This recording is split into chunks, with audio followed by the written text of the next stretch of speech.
The smell of ozone and recycled air filled the transport bay as Commander Vorth adjusted his battle armor for the third time. Around him, warriors from a dozen different worlds prepared their weapons and checked their equipment. The Kefta. Commander had seen this ritual countless times before, but today felt different. Today, they would fight alongside the newest members of the Galactic Defense Coalition, humans. VOR.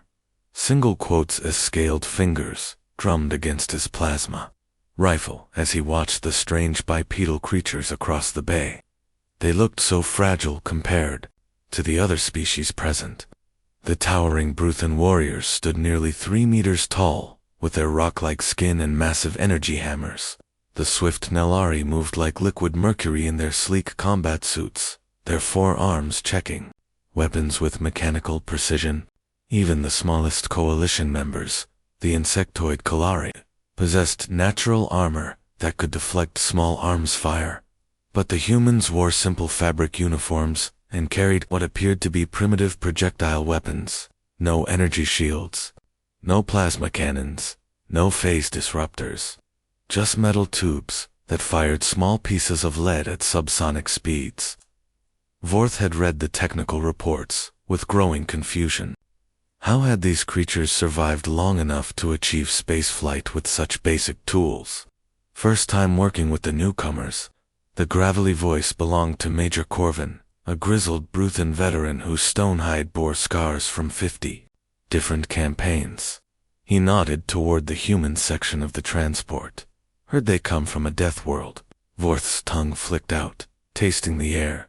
All inhabited worlds were classified by the Coalition according to their danger levels. Paradise worlds like his own home world of Keth Prime rated a comfortable Class 2. Most civilized species evolved on Class 3 or 4 worlds at most. Death World was the unofficial term for anything above Class 8, Class 12. Corvin continued, his rocky features showing what might have been amusement. Gravity twice standard. Atmosphere that corrodes most metals, weather patterns that could flatten cities, and predators that hunted in coordinated packs. A Class 12 world. Vorth had never heard of any species surviving such conditions, let alone developing technology. He studied the humans again with new interest.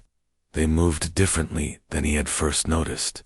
While other species checked their equipment with practiced efficiency, the humans seemed to flow through their preparations. No wasted motion, no unnecessary conversation. They worked with a quiet intensity that reminded Vorth of something he could not quite identify. The transport shuddered as it dropped out of hyperspace. Through the reinforced viewports, Zarian 7 appeared as a brown and gray sphere, marred by the smoke plumes of burning cities. The mining colony had been humanity's suggestion for their first joint operation. Intelligence reports indicated moderate Ravager presence, making it ideal for testing interspecies cooperation. The Ravagers were the Coalition's primary enemy, a savage species that consumed technology and resources as they spread across the galaxy like a plague. They fought with primitive weapons, but made up for it with sheer numbers and brutal tactics. Most Coalition forces could handle them easily with superior technology and training. Attention all units.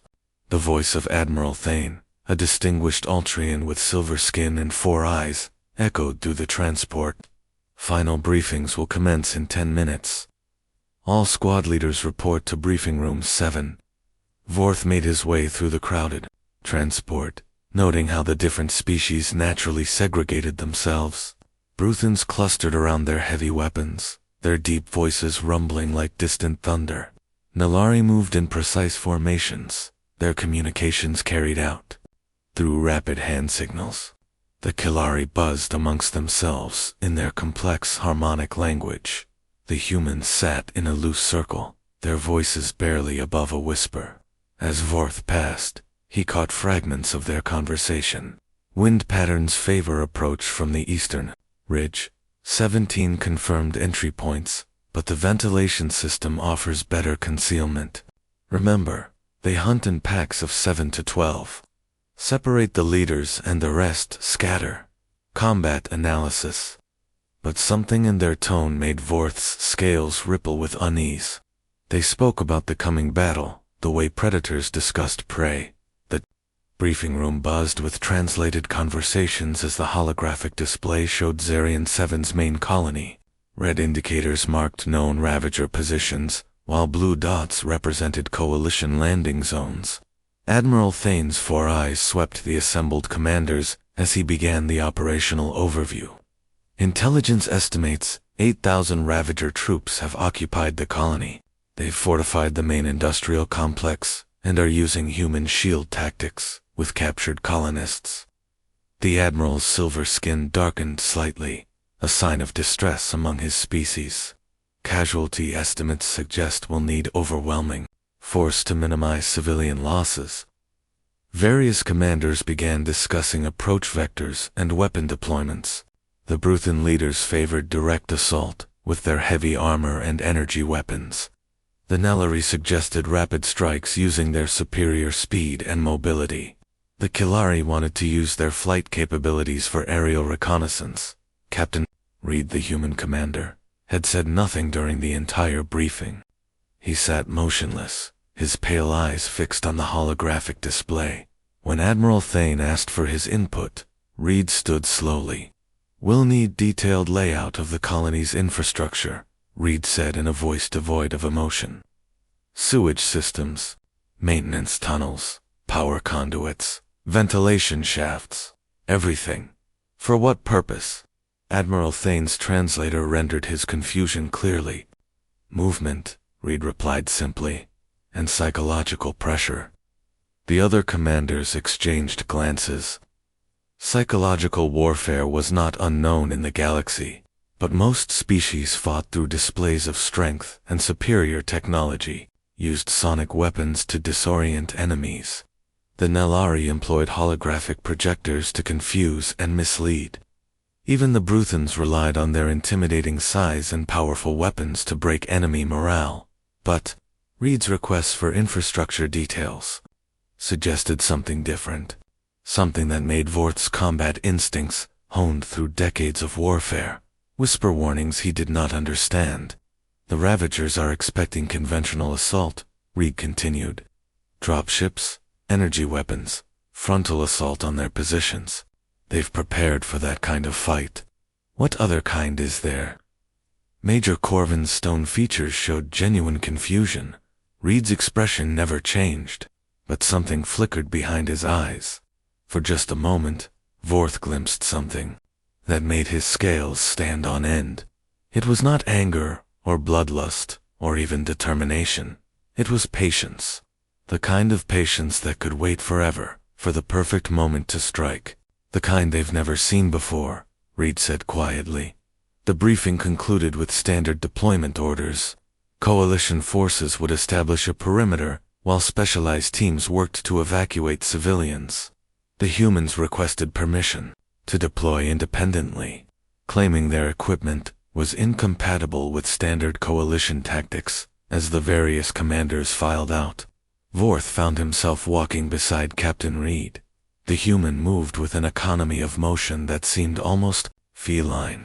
No wasted energy, no unnecessary sound. "Commander Vorth," Reed said without looking at him, "I've read your service record. 43 successful operations, specialist in urban warfare." "Your intelligence is thorough," Vorth replied, unsure. Why the human's knowledge of his background felt unsettling. "Would you be interested in observing our tactics firsthand?" Reed's tone remained neutral, but there was something underneath it. Not a request exactly, but not quite an order either. Vorth's scales rippled again, the involuntary response his species had developed over millions of years when sensing something dangerous. Every instinct told him to decline, to stick with familiar coalition tactics and proven strategies. Instead, he heard himself saying, "I would be honored." Reed nodded once, a gesture that somehow felt less like acknowledgement and more like a predator, accepting a hunting partner as they prepared for deployment. Vorth watched the human soldiers make their final preparations. They moved through equipment checks, with the same quiet efficiency he had noticed before. But now he began to understand what it reminded him of. His homeworld had apex predators called shadow stalkers, creatures that could track prey for days, without rest, appearing and disappearing like ghosts until their target collapsed from exhaustion and terror. They killed not through strength or speed, but through relentless patience. The humans reminded him of shadow stalkers. And for the first time in his long military career, Commander Vorth wondered if he truly understood what war meant. The drop pods screamed through Zarian 7's atmosphere like falling stars, their heat shields glowing white-hot against the planet's thick air. Vorth gripped his restraints as the pod bucked and shuddered, his experienced mind automatically calculating descent angles and landing coordinates. Around him, 5 human soldiers sat in perfect stillness, their eyes closed as if sleeping. This was wrong. Every species Vorth had fought beside showed some reaction to combat drops. Bruthans bellowed war, chants to pump up their massive hearts. Nelari performed rapid equipment checks with their forearms. Kylari buzzed nervously and adjusted their wing membranes. Even veteran Kethter like himself felt the familiar surge of adrenaline and battle readiness. But these humans sat like statues. Their breathing remained slow and steady. Their heart rates, visible on the pod's medical monitors, actually decreased as they approached the combat zone. It was as if they were entering some kind of meditative trance. 30 seconds to impact, announced the pod's automated system. One of the humans, a female soldier named Davis, opened her eyes and looked directly at Vorth. Her gaze held no fear, no excitement, no anticipation. Just cold, calculating awareness. "First time dropping with us, Commander." "Yes," Vorth managed, his translator rendering his growing unease into flat human speech. "Stay close. Watch everything. Learn fast."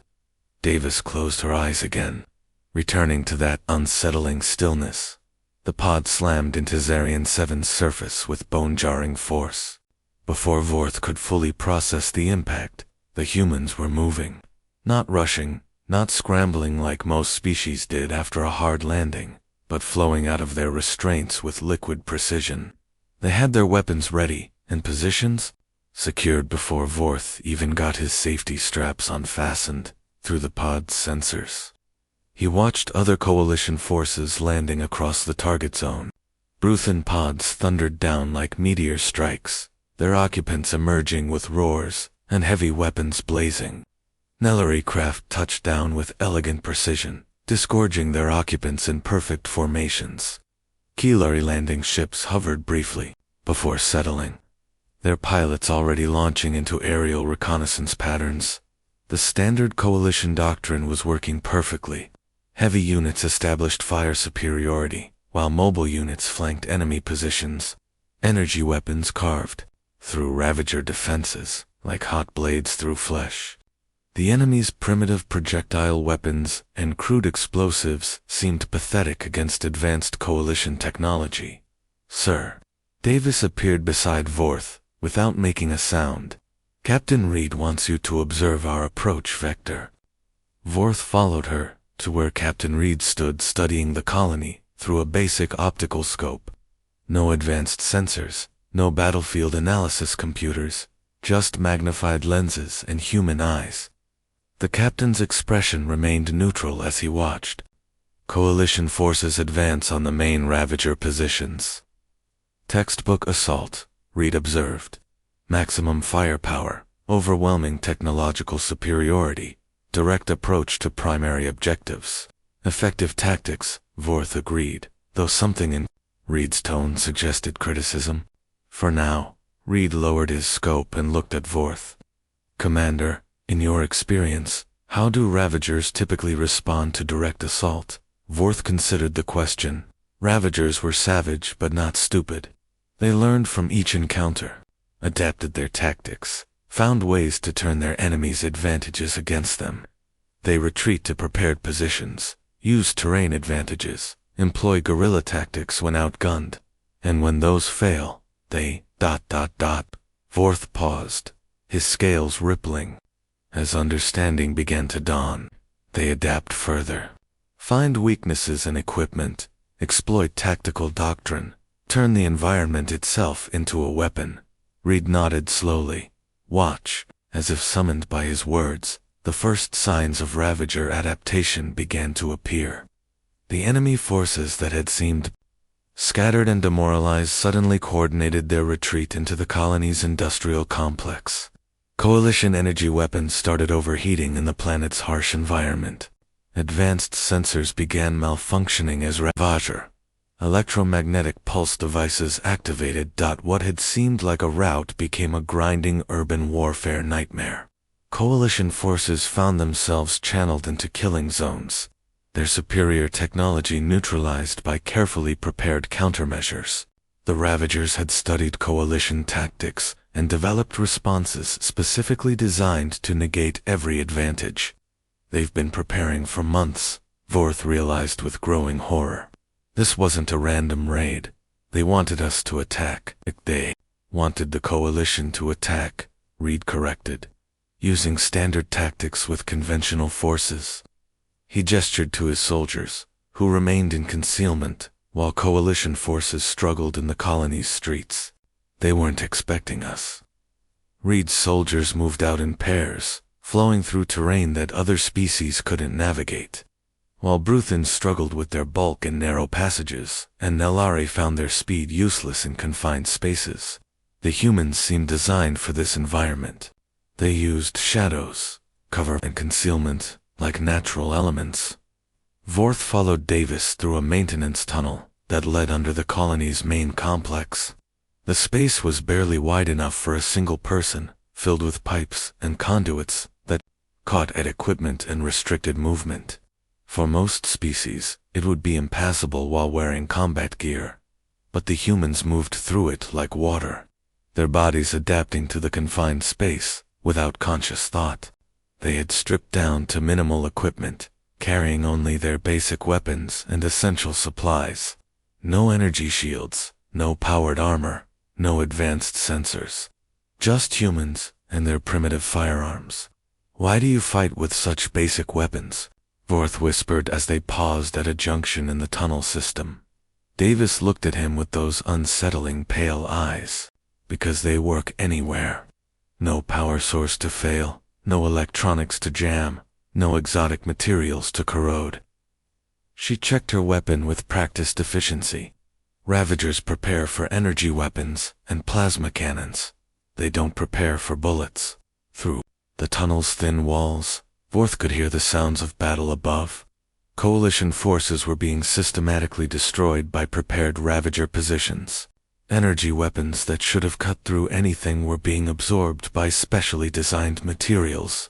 Sensors that should have provided perfect battlefield awareness were being spoofed by crude but effective countermeasures. "We should help," Vorth said, his training demanding that he support his allies. "We are helping them," Davis replied, "just not the way they expect." She led him through a series of passages that seemed to exist in the spaces between the colony's official layout, maintenance shafts, service tunnels, emergency routes that the original designers had included but never expected anyone to use. The humans moved through this hidden infrastructure like they had built it themselves. "How do you know about these passages?" Vorth asked. "We studied the colony's construction records for 6 weeks before deployment," Davis replied. "Every blueprint, every modification, every repair order. We know this place better than the people who built it." 6 weeks. Vorth's scales rippled with unease. Most coalition operations were planned in days, sometimes hours.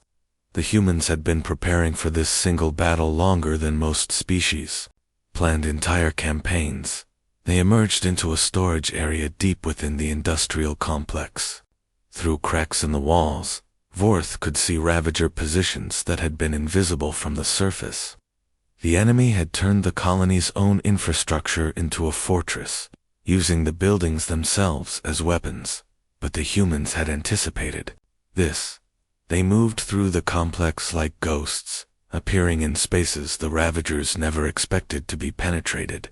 Not fighting, not attacking directly, just observing and learning. "What are we doing?" Vorth finally asked. Davis smiled for the first time since he had met her. It was not a pleasant expression. "We're hunting," she said simply. Through his comm system, Vorth heard coalition commanders coordinating desperate attempts to break through Ravager defenses.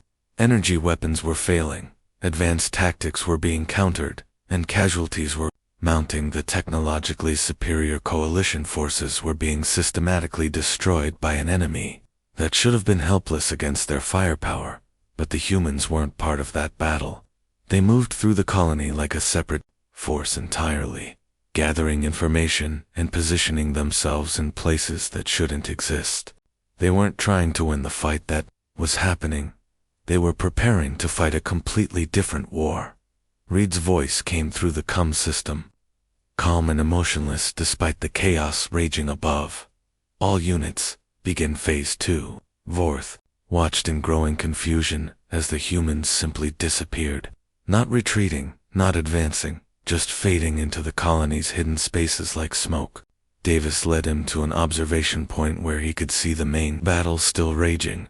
Coalition forces were trapped in the colony's central plaza, pinned down by devastating crossfire from positions they couldn't locate or counter. The Ravager had turned every advantage against them, using the Coalition's own technological superiority as a weakness. "Now watch," Davis whispered. "Watch and learn what happens when humans go hunting." In the distance, barely audible over the sounds of battle, Vorth heard something that made his blood run cold. It was a sound he recognized from his homeworld, from nights when shadow stalkers moved through the darkness beyond the settlements. The sound of predators beginning to stalk their prey, and for the first time in his military career, Commander Vorth understood that he was about to witness something no species in the galaxy had ever seen before. Not war as he understood it, but something older and far more terrifying. Something that had been refined over millions of years on a world where only the most efficient killers survived. The first Ravager patrol disappeared without a sound. One moment they were there, moving through the colony's outer corridors with the confidence of predators in their own territory. The next moment, they were simply gone. Vorth watched through Davis's scope as she tracked the empty hallway, where 6 Ravager warriors had been walking just seconds before. No energy weapon discharge, no explosion, no signs of struggle. They had vanished as completely as if they had never existed. "Where did they go?" Vorth whispered, his scales rippling with unease. Davis lowered her scope and looked at him with those pale, calculating eyes. "Nowhere. They're still there." She was right. As Vorth's vision adjusted to the dim lighting, he began to make out shapes in the shadows. The Ravagers hadn't disappeared. They were lying motionless on the floor, their weapons scattered around them. But he heard no gunfire, saw no muzzle flash, detected no energy signatures. "How?" he managed. "Sergeant Torres." Davis spoke into her comm with barely a whisper. "Status report." The reply came back in the same emotionless tone that all humans seem to use in combat. 6 targets neutralized. No alerts triggered. Proceeding to checkpoint. 7. Torres. Vorth remembered him from the briefing, a dark-skinned human with scars on his hands and eyes that never seemed to blink. He had said nothing during the entire mission planning session, just listened and nodded occasionally. He did that alone, Vorth asked, staring at the hallway where 6 trained Ravager warriors lay dead. "Humans are persistence hunters," Davis replied, as if that explained everything. "We evolved to track prey across vast distances, to outlast anything that tried to run from us. But we also learned to be patient, to wait for exactly the right moment." She led him through another series of maintenance passages, moving deeper into the colony's hidden infrastructure. Around them, Vorth could hear the main battle still raging.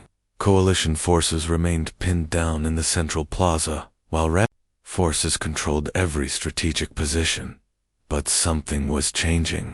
The Ravager communications that Vorth's translator could pick up were becoming increasingly confused and disorganized. Reports of patrols failing to check in, of sentries found dead at their posts, of movement in areas that should have been secure. Ghost, contacts in Section 12. Patrol 7 is overdue. Something in the ventilation system. The reports came in a steady stream, each one adding to a growing sense of unease among the Ravager forces. They were facing something they had never encountered before, something their preparations couldn't counter. Davis brought Vorth to an observation post overlooking the colony's main power station.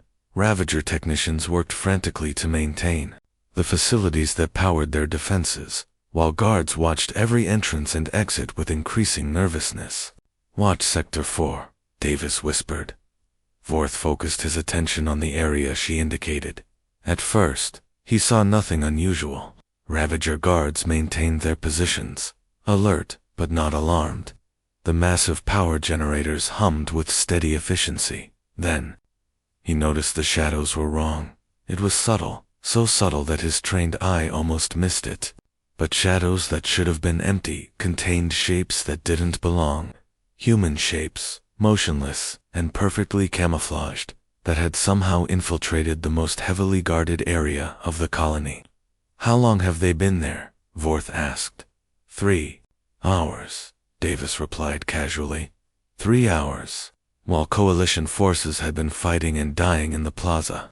While Ravager commanders had been coordinating their defense, human soldiers had been lying motionless in plain sight, waiting.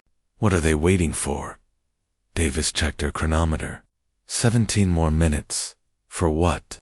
For the Ravagers to make their next move. As if summoned by her words, alarms began blaring throughout the colony. Ravager forces were preparing for a final assault on the trapped coalition troops. Additional warriors poured out of concealed positions, moving toward the plaza with the confidence of predators, approaching helpless prey. That was when the humans struck. Not with energy weapons, or explosives, or any of the tools that the galaxy considered proper instruments of war. They struck with something far more primitive and infinitely more terrifying. Torres appeared behind a Ravager commander, like a ghost materializing from shadows. His knife found the creature's throat before it could cry out, ending its life with surgical precision. Around the power station, other human soldiers emerged from hiding places that shouldn't have existed, moving with coordinated efficiency that spoke of countless hours of practice. But they didn't attack all the that would have been too simple, too clean. Instead, they killed specific targets: communications officers, squad leaders, technical specialists, the individuals whose deaths would cause maximum confusion and disruption. Within minutes, the carefully coordinated Ravager assault began to fall apart. Units lost contact with their commanders. Critical systems started failing as their operators disappeared.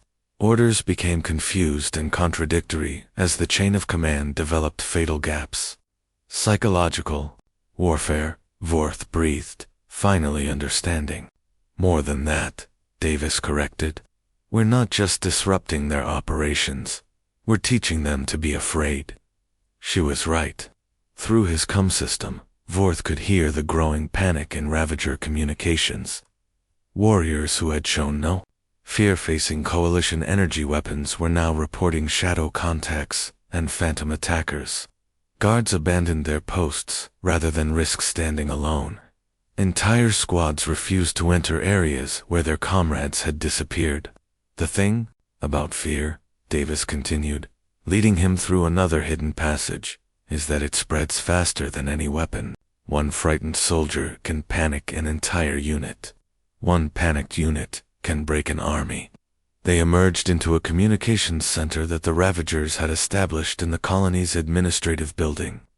Banks of primitive but effective radio equipment maintained contact with Ravager forces throughout the sector. This was the nerve center of their entire operation. It was also completely unguarded. "Where are the sentries?" Vorth asked. His translator, carrying his confusion clearly. Davis pointed to shadows in the corners of the room. As Vorth's eyes adjusted, he could make out the shapes of Ravager guards. They sat slumped at their posts, their weapons unused, their eyes staring at nothing. Sleeping gas, Davis explained, checking one of the bodies. Introduced through the ventilation system 2 hours ago. They never knew what hit them. 2 hours, while the main battle raged. While coalition commanders desperately tried to break through Ravager defenses, the humans had been methodically dismantling their enemy's ability to fight. Not through superior firepower or advanced technology, but through patience and precise application of force. "This is how your species wages war?" Vorth asked, though he was beginning to suspect he already knew the answer. "This is how we hunt," Davis corrected. "War is what happens when civilized species fight each other with rules and conventions and honor codes. Hunting is what happens when predators go after prey." She began working on the communications equipment with practiced efficiency. Not destroying it, Vorth noticed, but modifying it. Changing frequencies, altering signal strengths, introducing subtle distortions that would make coordination impossible. "The Ravagers came here expecting to fight soldiers," Davis continued, as she worked. "They prepared for energy weapons and plasma cannons and orbital bombardments.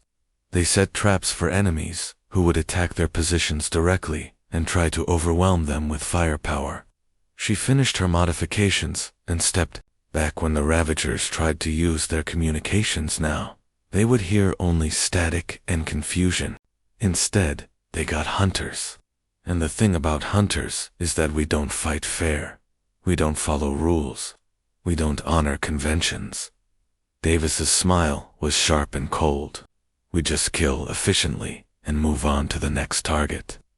Through the colony's internal sensors, Vorth could see the results of human efficiency. Ravager forces that had been organized and confident were now scattered and demoralized.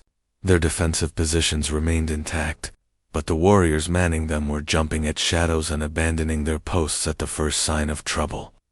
"Your people fought coalition forces to a standstill," Vorth observed. "Superior numbers, prepared positions, technological countermeasures.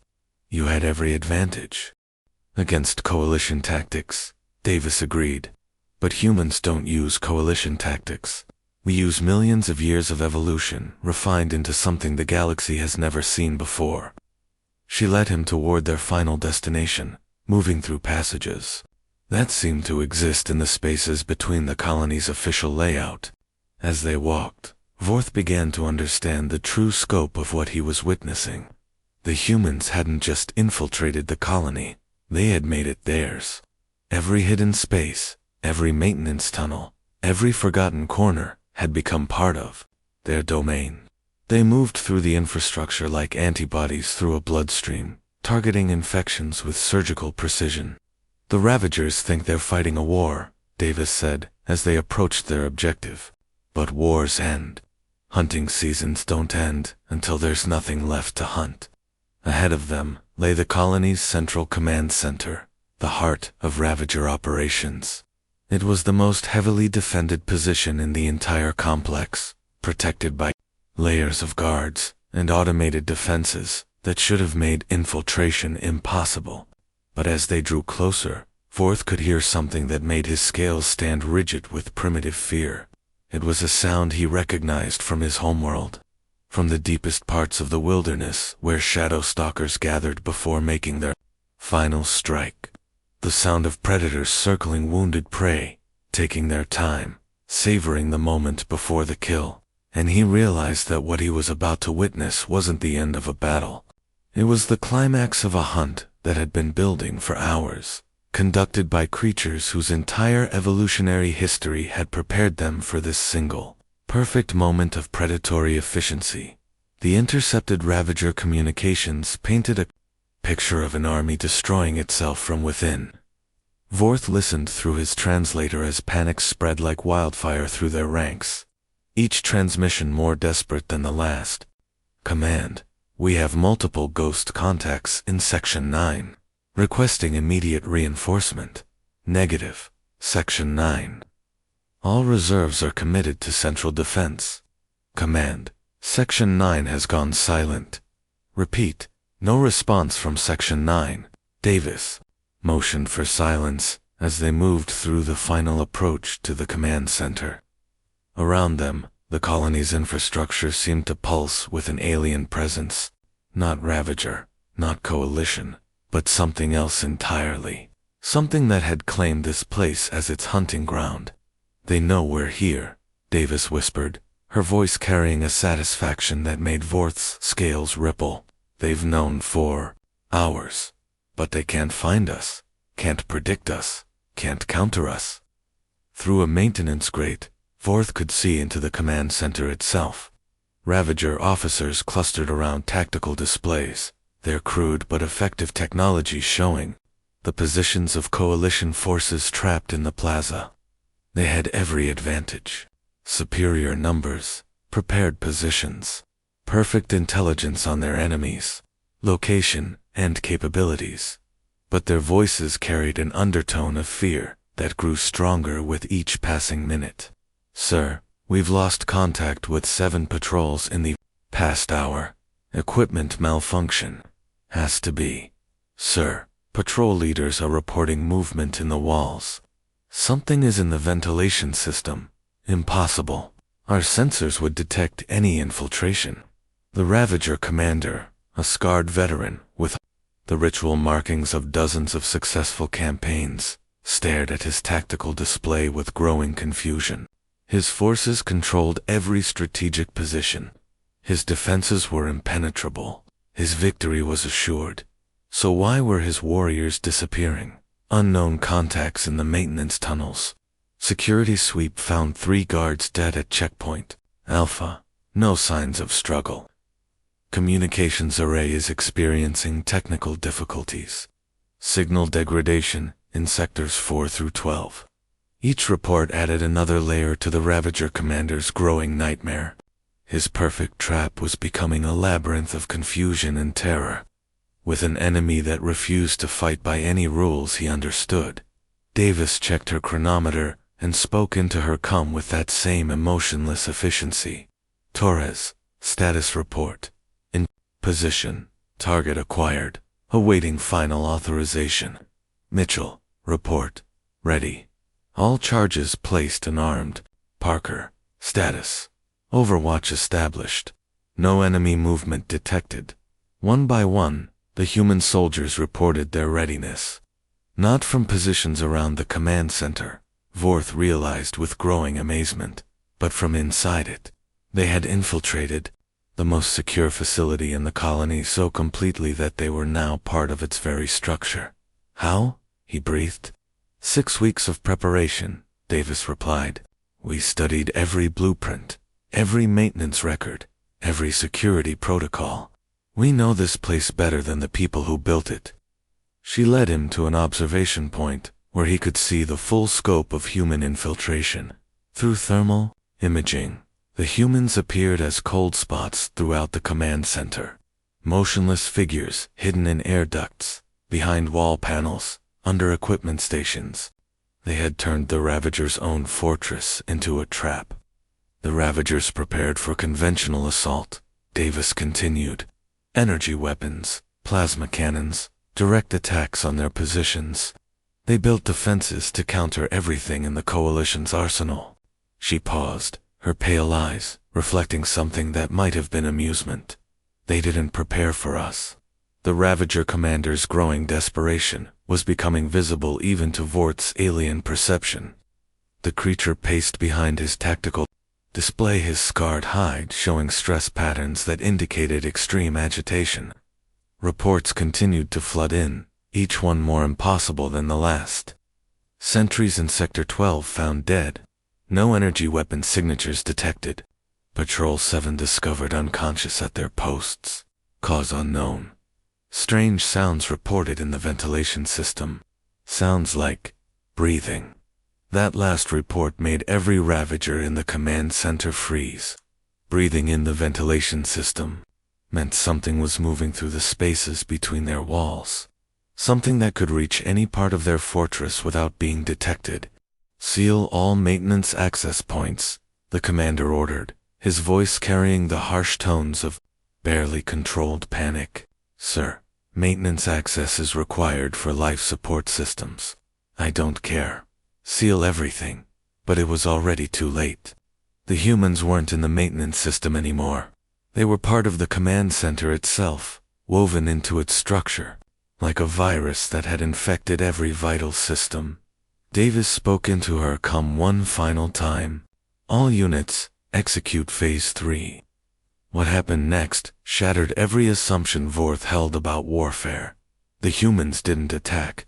They didn't storm the command center with weapons blazing or detonate explosives to destroy their enemy's capability. Instead, they did something far more terrifying. They began to hunt. Torres appeared behind a Ravager communications officer, like a shadow-given form. His hand covered the creature's mouth, while his knife found its heart with surgical precision. The Ravager died without making a sound, and Torres dragged the body into an air duct that shouldn't have been large enough to hold it, across the command center. Mitchell emerged from inside a computer console, having somehow fit his entire body into a space no larger than a storage compartment.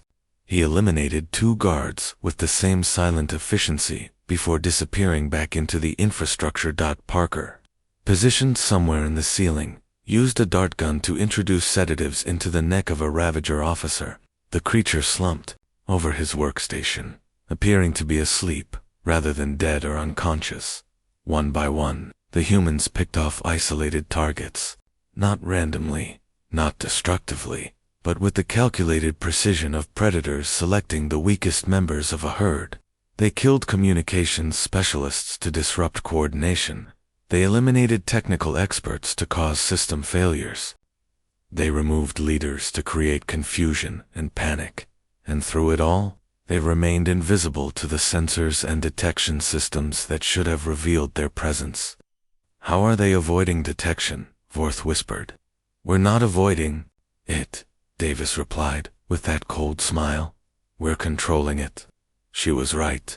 The humans hadn't bypassed the Ravager's security systems. They had taken control of them.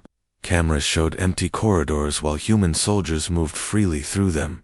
Motion sensors remained silent while infiltrators eliminated their targets. Even the environmental systems had been compromised, recycling air that carried human scent away from Ravager nostrils. The Ravager commander stared at his tactical displays with growing horror as his perfectly organized force began to disintegrate. Around him, officers failed to respond to orders. Technical systems started malfunctioning. Guards abandoned their posts rather than risk standing alone in corridors where their comrades had vanished. "Something is hunting us," one of his subordinates whispered, the words carrying clearly through Vorth's translator. "Impossible," the commander snarled, but his voice lacked conviction. "We control this facility. We have superior numbers. We have prepared positions." But numbers meant nothing when soldiers refused to fight. Prepared positions became death traps when the enemy could appear anywhere.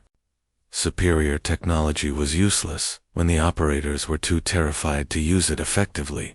The humans had done something that no species in the galaxy had ever achieved. They had turned the Ravager's own fortress into a psychological weapon, using the creature's imagination against them. Every shadow might hide a human assassin. Every sound might herald another disappearance. Every moment of silence might be the last thing they ever experienced. "This is not war," Vorth realized with growing horror. "This is extermination." "No," Davis corrected, her voice carrying the patience of a teacher, explaining a fundamental truth. "This is what happens when apex predators encounter prey that thinks it's a predator." Through the command center's internal sensors, Vorth watched the final phase of human efficiency unfold. The Ravagers who remained alive were no longer functional as a military force. They huddled together in the center of the room, their weapons pointed at shadows, their communications equipment abandoned, their tactical displays ignored. They had become what every species feared most in the darkness of space. They had become prey. and the humans were just getting started. Phase 4. Authorization. Davis spoke into her comm. Around the command center, human soldiers began to move with the coordinated precision of pack hunters surrounding a wounded animal. Not rushing, not attacking directly, but positioning themselves for the final strike. The Ravager commander looked around his fortress, his tactical genius useless against an enemy that refused to fight by any rules. He understood. His scarred hide showed the stress patterns of a creature facing something beyond its comprehension. "What are they?" he whispered in his own language, the words barely picked up by Vorth's translator. Davis heard the question through her own equipment and smiled with the cold satisfaction of a predator about to feed. "We're the thing that nightmares have nightmares about," she replied in perfect Ravager dialect. And Vorth realized that he was about to witness something that would haunt his dreams for the rest of his life. Not the death of enemies, but the systematic psychological destruction of creatures who had ruled through fear and violence for centuries. The humans were about to teach the galaxy's most feared predators what true terror felt like. The end came not with violence, but with the complete psychological collapse of creatures who had terrorized the galaxy for generations. Vorth watched through the command sensors as the remaining Ravager forces simply surrendered their weapons and huddled together like frightened children. These were the same warriors who had carved through coalition defenses with savage efficiency, the same predators who had shown no mercy to civilian populations, the same creatures who had built their entire culture around the concept of strength through violence. Now they cowered in their own fortress, paralyzed by an enemy they could not see, could not predict, and could not fight. "How?" the Ravager commander whispered, his voice breaking as he stared at the empty corridors where his soldiers had vanished. "How did you do this to us?" Captain Reed stepped out of the shadows where he had been waiting, his appearance so sudden and silent that several Ravagers screamed. He moved with the fluid grace of a natural predator, his pale eyes reflecting no emotion as he surveyed the broken remnants of the enemy force. "You want to know how we did this?" Reed said in perfect Ravager dialect, his accent so precise that it sounded like he had spoken their language since birth. The Ravager commander nodded frantically, his scarred hide showing patterns of submission that Vorth had never seen from his species before. "We studied you," Reed replied simply. 4 months before this operation, we learned everything about your culture, your psychology, your fears. We read your military doctrine, analyzed your battle tactics, understood your strengths and weaknesses. He gestured to the tactical displays that still showed coalition forces trapped in the plaza, the bait that had drawn the Ravagers into their trap. You prepared for the enemy you expected to face. Advanced technology, superior firepower, conventional military doctrine. You built defenses against plasma cannons and energy weapons and orbital bombardments. Reed's smile was sharp and cold, the expression of a predator explaining the hunt to its prey. But we're not a conventional military force. We're persistence, hunters from a world that tried to kill us for millions of years. We learned to be patient, to be invisible, to turn our enemies' own psychology against them. The Ravager commander's scales had gone pale with terror. Your world made you into monsters. No, Red corrected, his voice carrying the patience of someone explaining a fundamental truth. Our world made us into survivors. Everything else we learned from you.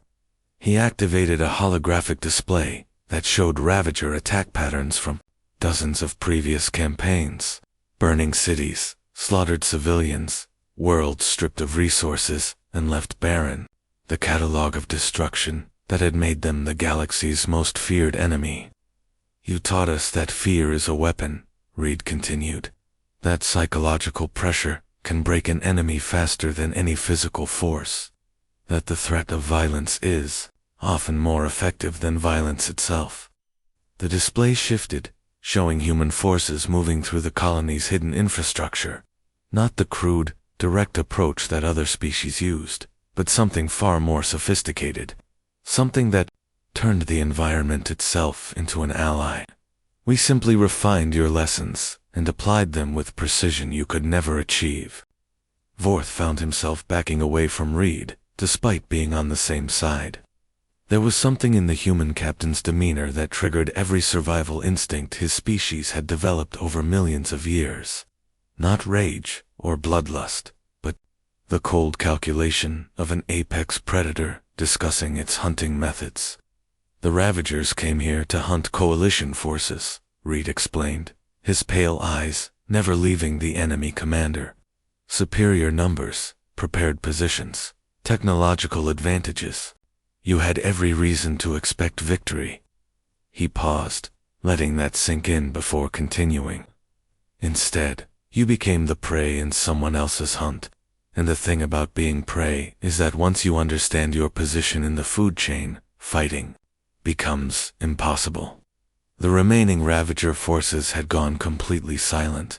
Not the silence of soldiers waiting for orders, but the desperate quiet of creatures hoping that absolute stillness might somehow make them invisible to the predators circling around them. Your people ruled through fear for centuries, Red observed. You terrorized entire sectors, destroyed civilizations, built an empire on the principle that strength equals survival. His expression never changed, but something flickered behind his eyes that made Vorth's scales stand rigid with primitive terror. Today you learned that there's always something higher on the food chain. Through the colony's communication system, reports began flooding in from across the sector. Ravager forces that had seemed invincible just hours before were surrendering en masse. Not defeated in battle, not overwhelmed by superior firepower, but psychologically broken by an enemy that had turned their own tactics against them with devastating efficiency. Ravager Fleet Command to Zarian 7. Status report.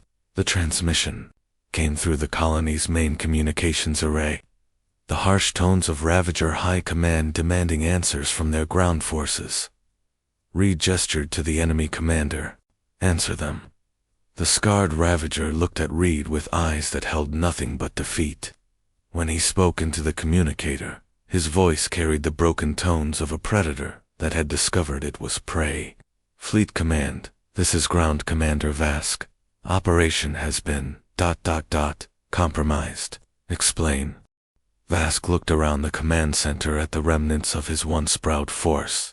Warriors who had conquered worlds now huddled together like terrified children, their weapons abandoned, their tactical displays ignored. The humans, he whispered, they're not like the others. They're not soldiers. They're something else. The communication channel fell silent for long moments before Fleet Command responded. Clarify your report, Ground Commander. They hunt, Vask said simply. They turned our own fortress into a trap. They made us afraid of shadows, of silence, of our own thoughts. They're not fighting a war. They're conducting an extermination. Another long silence. Then, all Ravager forces, immediate withdrawal from human-occupied systems. Repeat, avoid all contact with human forces. Reed nodded with satisfaction as the order went out across Ravager communication networks.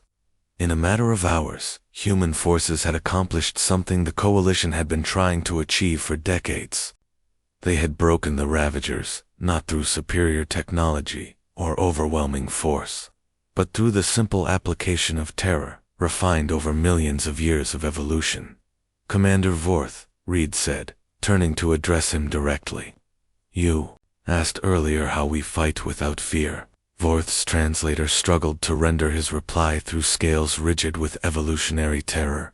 Yes. The answer is that we're not fearless, Reed explained patiently.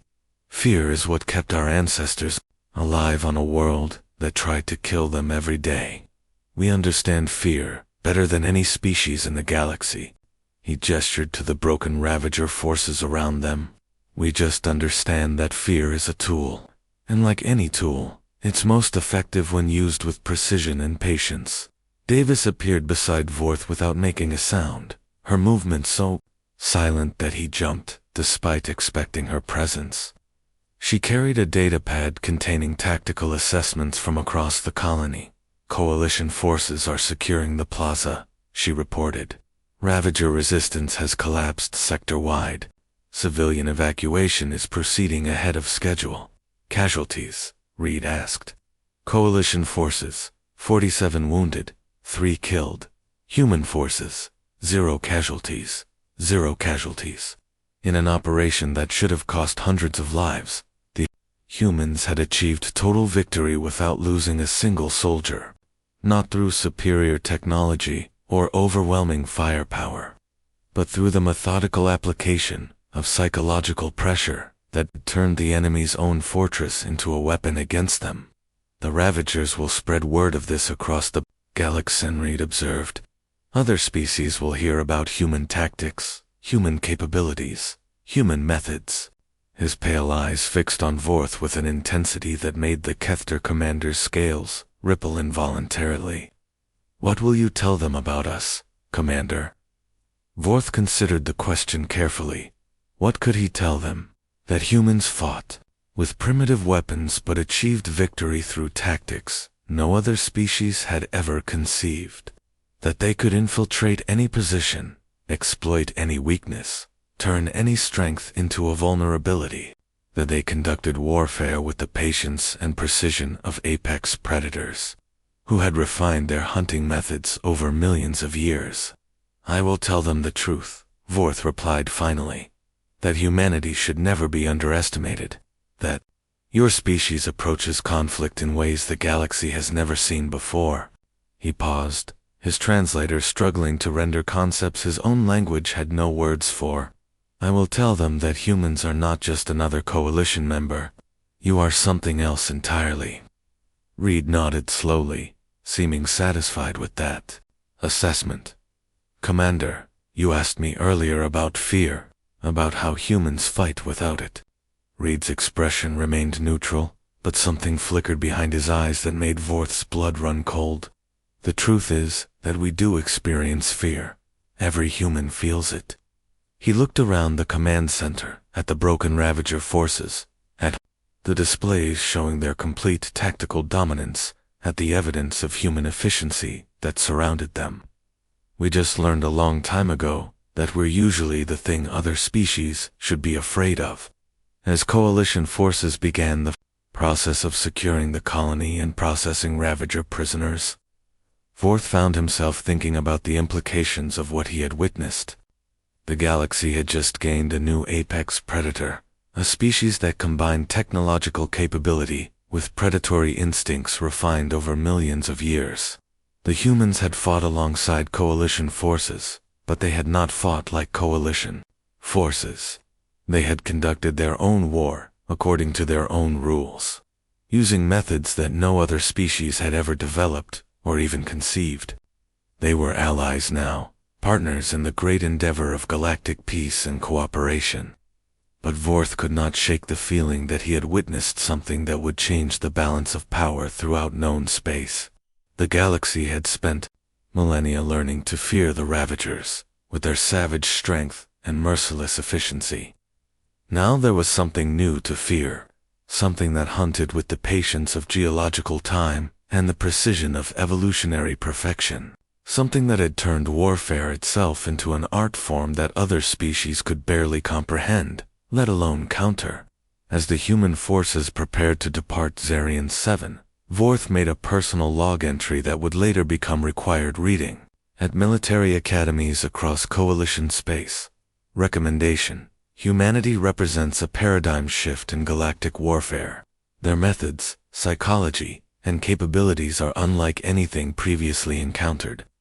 They should be considered natural allies and never, under any circumstances, be treated as potential enemies.